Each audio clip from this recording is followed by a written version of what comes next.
Hello, welcome to the Falcon Sai.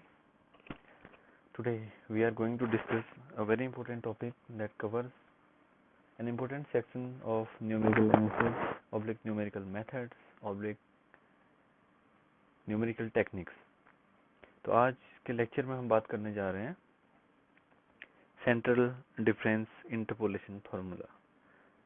तो central difference interpolation formula को discuss करने से पहले हमें थोड़ा सा ये जान लेना बहुत ज़रूरी है कि what is the central difference, और इसी सेंट्रल डिफरेंस को जब हम जानेंगे तभी हम ये पता लगा पाएंगे कि सेंट्रल डिफरेंस फार्मूला क्या होते हैं। तो सेंट्रल डिफरेंस जो फार्मूला होते हैं वो जो निकलते हैं सेंट्रल डिफरेंस टेबल की हेल्प से निकलते हैं। क्यों? यहाँ पर जो बात करते हैं कि जो central difference formula are the best suited for interpolation near the middle of the table, नाम है उनका सेंट्रल डिफरेंस फार्मूला। तो अगर हम डेटा का एनालिसिस कर रहे हैं हम टेबल की सेंट्रल वैल्यू से डेटा का एनालिसिस करें, तो यहाँ पर जो हम काम करने जा रहे हैं वो सेंट्रल डिफरेंस फार्मूला के तहत बात होगी। तो इसमें सबसे पहला एस्पेक्ट हमारे पास सेंट्रल डिफरेंस टेबल है। तो हम सबसे पहले और सबसे बहुत मेन इंपॉर्टेंट जो फैक्टर है इसका डिस्कस करेंगे, that is my central difference table. तो सेंट्रल डिफरेंस टेबल के बारे में पहले जान लेते हैं कि सेंट्रल डिफरेंस टेबल दरअसल होती क्या है। तो आइए सेंट्रल डिफरेंस टेबल की ओर बढ़ते हैं। सेंट्रल डिफरेंस टेबल एक डिफरेंस टेबल होती है जिसमें नॉर्मली हमको वैल्यूज दी होती हैं एक्स के करस्पॉन्डिंग हमको वैल्यू दी होती हैं वाई की, ये हमको गिवन होता है। अब हम क्या करते हैं कि अभी हम लोगों ने जस्ट थोड़ी देर पहले ये पता किया था कि the central difference formula are best suit for the interpolation near the middle of the table. Near the middle of the table से जब ये बेस्ट सूट करते हैं तो हमें क्या करना पड़ेगा, एक मिडिल वाली वैल्यू लेनी पड़ेगी। ये मिडिल एक्स जीरो है, इसके करस्पॉन्डिंग ये वाई जीरो की वैल्यू है, this is the middle value. तो बेस्ट सूट करेगी ना, तो इसलिए हम लोग यहाँ से करेंगे। अब ऊपर को जाएंगे तो एक्स जीरो माइनस एच, और जाएंगे x zero minus two H, और नीचे जाएंगे x zero plus H, x plus two H. तो यहाँ पर हम लोग एक चीज और देख रहे हैं, ये जो एच है इंटरवल, ये कैसा है, फाइनाइट इंटरवल है। ये एच है, फिर H and H two H हो गया, ये नीचे एच है, एच एंड एच कितना हो गया, टू एच हो गया, यहाँ को माइनस टू एच। तो ये फाइनाइट इंटरवल पर काम कर रहा है। तो अब हम फर्स्ट डिफरेंस जब हम निकालेंगे तो फर्स्ट डिफरेंस निकालने के लिए हम लोग फर्स्ट डिवाइडेड डिफरेंस यहाँ पर निकालेंगे। तो ये फर्स्ट सेंट्रल डिफरेंस यहाँ पर हम निकालेंगे। तो फर्स्ट सेंट्रल डिफरेंस निकालने के लिए हम लोग एवरेजिंग करते हैं। तो इसको मैं समझाता हूँ आपको कैसे करेंगे। This is minus two and this is minus one, इन दोनों को ऐड किया तो हो गया minus three divided by two equal to minus three by two. तो ये जो मेरी वैल्यू आ रही है दैट इज मेरी माइनस थ्री बाई टू, ये है मेरी इनकी एवरेज वैल्यू जो मैंने ये निकाली, minus three by to average value. यहीं पर ऐसी बात करेंगे माइनस वन एंड जीरो की, तो एवरेज वैल्यू होगी माइनस वन बाई टू, और ये होगी माइनस वन बाई टू। उसके बाद जीरो एंड वन की बात की तो जो averaging value I Y one by two, ऐसी जो अगली वाली averaging value I Y three by two. यहाँ तक ये मैंने इसकी एवरेजिंग वैल्यू निकाली। तो ऐसे ही हम आगे बढ़ेंगे। उसके बाद तो फिर क्या कहते हैं, जब हम लोगों की यहाँ देखते हैं जो ये नेक्स्ट वाला सेशन है, minus three by two and minus one by two हो गया माइनस फोर, नहीं sorry minus two divided by two equal to minus one. तो ये वाली जो वैल्यू आई ये कितनी आई, ये आई minus two upon two equal to minus one. तो बस ऐसे करके हम निकालते हुए इसकी टेबल बना लेते हैं। अब टेबल बनाने के बाद जो हमारा अगला काम है उस काम की ओर हम बढ़ते हैं। तो हम जो इसमें डिस्कस करने जा रहे हैं उससे पहले हम कुछ पॉइंट पता कर लेते हैं कि जब हम लोग को ये पता है कि जो न्यूटन का फॉरवर्ड इंटरपोलेशन फार्मूला है वो फार्मूला ये रिप्रेजेंट करते हैं, जहां पर हम लोगों ने दरअसल वो डेल की टर्म में होता है तो डेल को हमने रिप्लेस कर दिया, ये ट्रायंगल वाले डेल को डेल से रिप्लेस कर दिया, del is replace by del. तो वो फार्मूला अब इस फॉर्मेट में आ जाता है। इस फॉर्मेट में फार्मूला आने के बाद हम लोग क्या करते हैं, सबसे पहले और सबसे इम्पोर्टेंट फार्मूला डिराइव करने जा रहे हैं। The formula is known as our Stirling's formula. अब स्टिरलिंग का फार्मूला जब हम डिफाइन करने जा रहे हैं तो उस समय हम लोगों के लिए यहाँ पर जो इम्पोर्टेंट फैक्टर है, इम्पोर्टेंट पैरामीटर है, वो ये है कि हम लोगों को दो सब्स्टिट्यूशन इसमें करना है। डेल ऑफ वाई हाफ, इसकी वैल्यू होती है mu del y zero plus half del square y zero. ऐसे डेल स्क्वायर वाई वन की वैल्यू होती है del square y zero plus mu del cube y0 plus half del four y0, ये substitution हम इसमें put करेंगे इस फॉर्मूले में, यहाँ पर। तो ये फॉर्मूला जो होता है कन्वर्ट होने के बाद इस फॉर्मूले में कन्वर्ट हो जाता है, सिंप्लीफाइंग। बस ये सिंपल सा फॉर्मूला कहलाता है स्टिरलिंग का फॉर्मूला।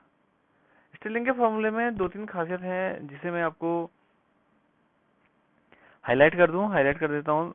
वो खासियत ये है कि इस फॉर्मूले में जो हम लोग मेन सी चीजें हैं, जैसे ये फर्स्ट टर्म है ना, ये फर्स्ट टर्म है, तो यहाँ पर हम ये मान लेते हैं कि डेल की पावर 0 है, समथिंग इंटू डेल की पावर 0, समथिंग टू पावर 0 1 होता है, और अपन फैक्टोरियल 0 ये मान लेते हैं। ठीक है, ये मानने से हमको फायदा क्या होगा कि ये जो वैल्यू होगी, ये वाली वैल्यू, ऐसे यहाँ पर आता हूँ, यहाँ पर अपन फैक्टोरियल 2 है और यहाँ पर डेल स्क्वायर है, पावर 2 है। ऐसे आगे जाते हैं, यहाँ पर फैक्टोरियल 4 है और डेल टू द पावर 4 है। तो जो इवन जिसके डिनोमिनेटर में इवन नंबर का फैक्टोरियल है 0 2 4, वहां पर डेल की पावर जो है वो इवन है और इसके साथ म्यू वाला टर्म नहीं है। जबकि इसके ठीक विपरीत यहाँ पर अपॉन फैक्टोरियल 1 है, यहाँ पर अपॉन फैक्टोरियल 3 है, यहाँ अपॉन फैक्टोरियल 5 है। तो यहाँ हम देखते हैं कि इन सारे टर्म में यहाँ म्यू है एंड अगेन यहाँ म्यू है। तो इसको सिंपल से याद करने का तरीका होता है, अल्टरनेट टर्म में आपका म्यू आएगा, अल्टरनेट टर्म में म्यू नहीं आएगा। तो अपन फैक्टोरियल 0 अपन फैक्टोरियल 2 अपन फैक्टोरियल 3 ऐसे करके ये बढ़ता रहेगा। तो यहाँ पर डेल की पावर 0, डेल की पावर 1, डेल की पावर 2, डेल की पावर 3 ऐसे करके बढ़ता रहेगा। और ये वाले टर्म जो आएंगे, पहले वाले में p आएगा, अगले में p स्क्वायर आएगा, अगले में p into P square minus 1 square आएगा, और इसके बाद जो अगला वाला टर्म आएगा उसमें क्या हो जाएगा, ये देखो पहला p था ना, अब यहाँ p स्क्वायर है, तो अब यहाँ पर ये पूरा टर्म है इसका स्क्वायर आ जाएगा, तो इसका स्क्वायर आएगा p स्क्वायर, और यहाँ पर p स्क्वायर माइनस 1।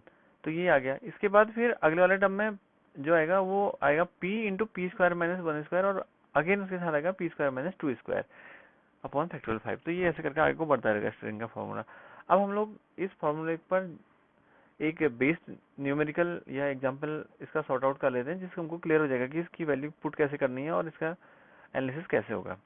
तो हम अपने क्वेश्चन की ओर चलते हैं। तो we will take an example problem.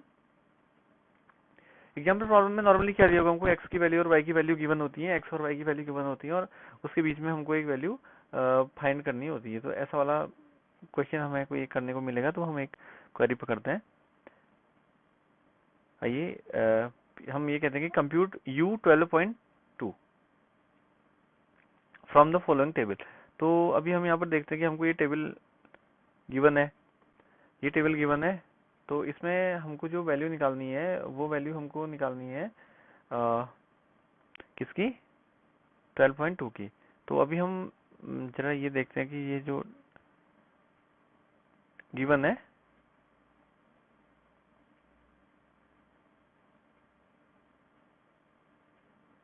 यहाँ पर, अब इसकी वैल्यू थोड़ा बड़े साइज में आ गई ना, हम आराम से इसकी वैल्यू को देख सकते हैं। तो हाँ, ये हमें टेबल गिवन है ना, ये हमको टेबल गिवन है। तो इसमें हम लोगों ने देखा कि x और उसके करस्पॉन्डिंग y की वैल्यू हमको दे रखी है। अब y कोई भी फंक्शन हो सकता है, तो यहाँ पर ये वाले टेबल में जो फंक्शन है वो फंक्शन है 10 की पावर 5 इंटू यू एक्स। ठीक है, तो हम लोगों को 10 की पावर 5 इंटू यू एक्स दिया है। तो यहाँ से हम लोग देखते हैं अगर 10 की पावर 5 यू एक्स की वैल्यू इतनी है, तो यू एक्स की वैल्यू 10 की पावर 5, इसको 10 की पावर 5 से डिवाइड करेंगे तो इसके आगे क्या आ जाएगा, एक ऐसा डेसिमल का डॉट आ जाएगा नॉर्मल सा, तो इसकी वैल्यू हो जाएगी पॉइंट इतना। तो हम लोगों ने उसको ना लेकर 10 की पावर 5 इंटू समथिंग में वो वैल्यू ली हुई है। तो इसके बाद हम क्या करने जा रहे हैं, ये वाली वैल्यू जो हमारे निकाली इस टेबल की मदद से हमने निकालनी है वैल्यू 12.2 की। 12.2 की वैल्यू निकालने के लिए सबसे पहला काम तो हमारे लिए ये रहेगा कि हम लोग इसकी एक सेंट्रल डिफरेंस टेबल बनाएंगे, सेंट्रल डिफरेंस लेते हुए। तो आइए इसके सॉल्यूशन की ओर बढ़ते हैं। तो सेंट्रल डिफरेंस टेबल सबसे पहले हम इसकी बनाते हैं। अभी सेंट्रल डिफरेंस टेबल बनाने के लिए हम लोगों ने यहाँ पर देखा कि जो पहली वाली वैल्यू है, तो हम लोगों ने क्या किया, हमारी ये जो अरेंजमेंट था, हमारा अरेंजमेंट ऐसे था कि 10 11 12 13 14। तो हम लोगों ने क्या किया कि 12 वाली वैल्यू को सेंटर वैल्यू मान लिया हमने। तो यहाँ x minus x zero equal to 12 माना। तो अब क्या करेंगे, जो x की वैल्यू है सारी 10 माइनस 12 यहाँ पर 2 हो जाएगा, उसके नीचे 11 माइनस 12 इक्वल टू 1 हो जाएगा, उसके नीचे 12 माइनस 12 इक्वल टू 0 हो जाएगा, उसके नीचे 13 माइनस 12 इक्वल टू 1, और 12 माइनस 12 और 14 माइनस 12 इक्वल टू, यहाँ पर हो गया 2। इसके बाद फिर हम लोगों ने ये, हमको क्वेश्चन में वैल्यूज गिवन है, हमें पता है कि फर्स्ट डिफरेंस कैसे निकलता है, तो हमने सिंपली ये फर्स्ट डिफरेंस निकाल दिया, ये फिर फर्स्ट डिफरेंस से सेकंड डिवाइडेड डिफरेंस का थर्ड ऑर्डर का निकाला, फोर्थ ऑर्डर का निकाल के ऐसे देख लिया। अब हम लोगों ने क्वेश्चन में यहाँ पर देखा है कि जो जो वैल्यू हम अपने डेटा में यूज करेंगे, जो डेटा हम अपने क्वेश्चन को सॉर्ट आउट करने के लिए यूज करेंगे, मैं उन्हें हाईलाइट कर देता हूँ। अभी क्या है कि ये वैल्यू जीरो वाले के जो ठीक सामने होती है, यहाँ से हम लोग इसको लेके चलेंगे। सेकेंड स्टेप में हमने एवरेज करना होता है। अब बिकॉज यहाँ पर टर्म ना, जैसे 1 2 3 4 5 है, तो यहाँ 4 आएंगे, तो 4 में बीच वाले 2 का एवरेज होगा। यहाँ 3 होगा तो यहाँ सेंट्रल वैल्यू ही लेंगे। अब यहाँ पर सेंट्रल लेने के लिए फिर हमको क्या करना पड़ेगा, इसका एवरेज करना पड़ेगा, और अगले वाले टर्म में ये वैल्यू आ जाएगी। तो हम इसको क्वेश्चन में पुट करते हैं, तो सिंपली हो गया। तो यहाँ पर हम लोगों ने देखा कि put n equal to 0.2। n equal to 0.2 क्यों पुट किया हमने, इसको पुट बहुत सिंपल सा तरीका, 12.2 निकालना है। 12 तक की वैल्यू हमको पता है, तो जो बचती है 0.2 रिमेनिंग, तो 0.2 यहाँ पर जो बची, तो इसको सॉर्ट आउट करने के लिए हम लोगों ने जब अपनी वैल्यू ली, तो दिस, तो ux आ गया ना, फॉर्मूला में पुट करेंगे ux प्लस n इंटू ये डेल्टा, ये दोनों वैल्यू हाफ और 3/2 वाली वैल्यू, हाफ प्लस 3/2 अपॉन 2 यहाँ पर किया, फिर plus n square upon 2 factorial into ये वाली वैल्यू, ये हाफ और 3/2 थी, और ये वैल्यू फिर से कितनी जाएगी, हाँ, तो ये वाली वैल्यू होगी। इसके बाद फिर ये दो वैल्यूज, यहाँ इनका एवरेज निकाला इसके साथ, फिर ऐसे 0.00013 है, तो इसका बहुत बड़ा इफेक्ट नहीं पड़ेगा। हम चाहें तो ये और इसके बाद की वैल्यू को छोड़ भी सकते हैं, तो यहाँ डॉट डॉट डॉट करके मैंने इसके सॉल्यूशन में छोड़ दिया। फिर अगेन हम लोगों ने इनको सॉर्ट आउट किया, सॉर्ट आउट करने के बाद जो ये निकाले नंबर इतने आए, इसका सम किया, तो इसका सम हमने जो आउटपुट मिल गया, दिस इज माय आउटपुट। अब हम लोग इसको देखे क्वेश्चन में कंफ्यूज नहीं होंगे कि यहाँ डेसिमल का पॉइंट नहीं लगा, मैं पहले ही डिक्लेयर कर चुका हूँ। जो क्वेश्चन है उसके साथ हम लोगों ने एक पैरामीटर लिखा था कि 10 टू द पावर 5। अब 10 टू द पावर 5 को उसको हटा देंगे, तो डेसिमल के बाद 1 2 3 4 5 1 2 3 4 5 5 प्लेस आगे डेसिमल का 0 आ जाएगा। तो दिस इज द मेथड, ये हमारा स्टेलिंग फार्मूला है, यहाँ से हम मिसिंग टर्म की वैल्यू ऐसे निकालते हैं। अब इसी में एक इम्पोर्टेंट फार्मूला और आता है जिसका हम और बहुत ज़्यादा यूज करते हैं, उस फार्मूले का नाम है बीसेल्स फार्मूला। बीसेल्स फार्मूला भी एक बहुत इंपॉर्टेंट, स्टेलिंग फार्मूला की तरह बहुत इंपॉर्टेंट फार्मूला है सेंट्रल डिफरेंस इंटरपोलेशन के मेथड का। ये फार्मूला भी डिराइव होता है अगेन न्यूटन के फॉरवर्ड इंटरपोलेशन फार्मूला के लिए, लेकिन यहाँ पर हम इसको डिराइव करने के लिए हम यहाँ पर पैरामीटर थोड़ा सा चेंज करते हैं, क्योंकि अब जब हम लोग सब्स्टिट्यूट करेंगे, जैसी जैसी हमको वैल्यू रिक्वायर्ड होगी उसी हिसाब से हम सब्स्टिट्यूशन लगाएंगे। अब ये वैल्यू, ये तो न्यूटन का फॉरवर्ड इंटरपोलेशन फार्मूला है, हमें पता है। अब इसके साथ हम सब्स्टिट्यूशन क्या लगाने जा रहे हैं, यहाँ पर हम सब्स्टिट्यूशन लगाने जा रहे हैं ये वाले डेल स्क्वायर बाई 1, एक ही सब्स्टिट्यूशन लगाते हैं हम यहाँ पर। और उसके बाद हम यहाँ पर अगला सब्स्टिट्यूशन जो लगाते हैं वो लगाएंगे डेल क्यूब ऑफ वाई 3/2। बिल्कुल इन दोनों की हमको जरूरत पड़ेगी, इन दोनों की जरूरत पड़ेगी, तो ये दो सब्स्टिट्यूशन है, ये हम लोग न्यूटन की किस में हम लोग लगाने जा रहे हैं, हम लगाने जा रहे हैं इनको न्यूटन फॉरवर्ड इंटरपोलेशन फार्मूला के अंदर। न्यूटन फॉरवर्ड इंटरपोलेशन फार्मूला के अंदर हम ये दो सब्स्टिट्यूशन लगा देते हैं। तो यहाँ पर आके हम लोग ये देखते हैं कैसे, बस उनको लगाने के बाद सिंप्लीफाई कर दिया। सिंप्लीफाई करने के बाद हम लोगों का जो आउटपुट आता है, ये आउटपुट फार्मूला बीसेल्स फार्मूला होता है। बीसेल्स फार्मूला का भी हम थोड़ा सा एनालिसिस करते हैं।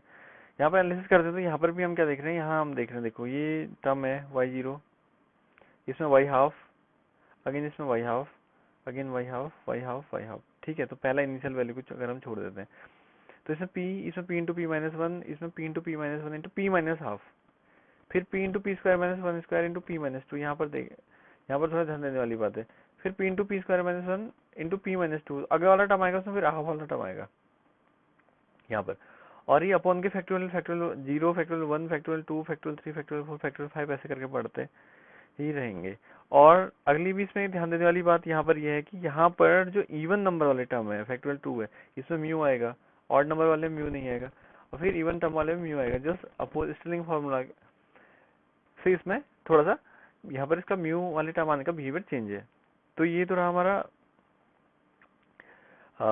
बीसेल्स फार्मूला। तो बीसेल्स फार्मूला निकालने के लिए भी हम लोगों को फिर से सेंट्रल डिफरेंस टेबल की जरूरत पड़ेगी। तो सेंट्रल डिफरेंस टेबल को एक बार फिर हम रिकॉल करते हैं। अब यहाँ रिकॉल करने के लिए हम लोग एक न्यूमेरिकल ले लेते हैं जो हमारे दोनों काम कर लेगा। सेंट्रल डिफरेंस टेबल बनाना अगेन फिर से एक बार सिखा देगा, और एक बीसल्स फार्मूले के सॉल्यूशन का न्यूमेरिकल भी हो जाएगा। तो हम लोग एक अपने एग्जाम्पल प्रॉब्लम में आते हैं। एग्जाम्पल प्रॉब्लम के तहत हम लोग एक डेटा लेने जा रहे हैं। अगेन फिर हम यहाँ पर ये देखेंगे कि ये भी जो बीसल्स फार्मूला है ये भी अप्लाई होता है जहाँ यहाँ पर भी इंटरवल जो होंगे इवन होंगे, इवन इंटरवल के लिए ही अप्लाई होगा, और सेंट्रल डिफरेंस टेबल ही ये फॉर्मूला भी कैरी करेगा। तो इवन इंटरवल और सेंट्रल डिफरेंस टेबल एक बार हम इस क्वेश्चन के थ्रू फिर से रिपीट कर लेंगे। तो हम यहाँ देखने जा रहे हैं ये निकलेगा कैसे। तो हम लोगों ने कहा कि problem apply Bessel's formula for obtain y25 निकालना है फॉर द फॉलोइंग डेटा।